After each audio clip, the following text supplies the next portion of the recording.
नमस्कार, स्वागत है आप सभी का एनएफ न्यूज़ पर। मैं हूँ आपके साथ रोहित।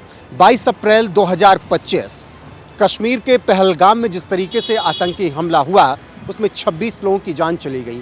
धर्म पूछकर हिंदुओं को मारा गया, किसी के पति को उसके सामने मारकर पत्नी को विधवा किया गया, तो किसी की जिब खोलकर उनका धर्म देखा गया। ऐसे में जब ये नरसंहार हुआ तो उसके बाद देश में आक्रोश है। हालांकि कश्मीर में ऐसा पहली बार नहीं हुआ है।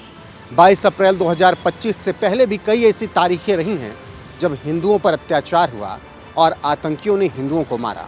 इसी तरीके से 19 जनवरी 1990 को कुछ हुआ जब कश्मीरी पंडितों को चुन चुन कर मारा गया। लाखों कश्मीरी पंडित रातों रात कश्मीर छोड़कर देश के अलग अलग हिस्सों में भाग गए। जो नहीं भागे उनको बेरहमी से मार डाला गया। अब उस वक्त फारूक अब्दुल्ला की सरकार हुआ करती थी। हालांकि फारूक अब्दुल्ला ने 19 जनवरी 1990 के नरसंहार से ठीक पहले अपना इस्तीफा दे दिया था, लेकिन सवाल उन पर खूब उठे थे। यहाँ तक सवाल किया गया कि क्या फारूक अब्दुल्ला को 1990 में कश्मीरी पंडितों पर होने वाले नरसंहार का पहले से पता था, इसीलिए उन्होंने इस्तीफा दिया और लंदन चले गए।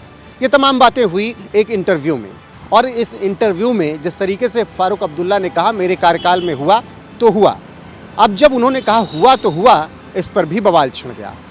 ये कुछ वक्त पहले इंटरव्यू हुआ था, लेकिन अब जब पहलगाम में इस तरीके का आतंकी हमला हुआ है तो एक बार फिर से अब्दुल्ला के उस इंटरव्यू को वायरल किया जा रहा है, जिसमें फारूक अब्दुल्ला ने कहा था जब कश्मीर में नरसंहार हुआ तब मैं मुख्यमंत्री नहीं था। मैंने जगमोहन को राज्यपाल बनाए जाने के विरोध में इस्तीफा दे दिया था।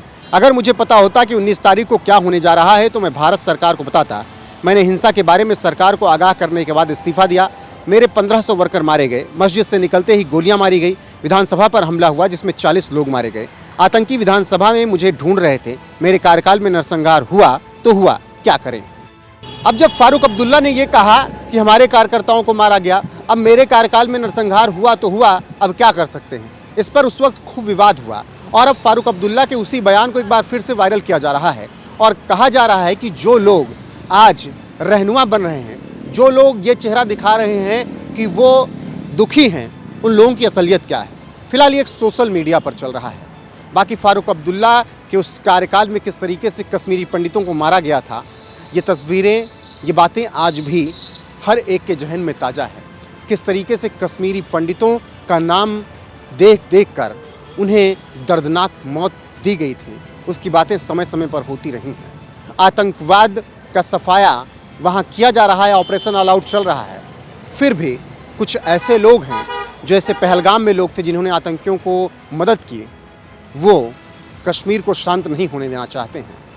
ऐसे में फारूक अब्दुल्ला के इस पुराने बयान पर, जो कि अब वायरल हो रहा है, जिसमें उन्होंने कहा हुआ तो हुआ कश्मीर नरसंहार, उस पर आपकी राय क्या है, कमेंट में ज़रूर बताइएगा। बने रहेगा हमारे साथ। नमस्कार।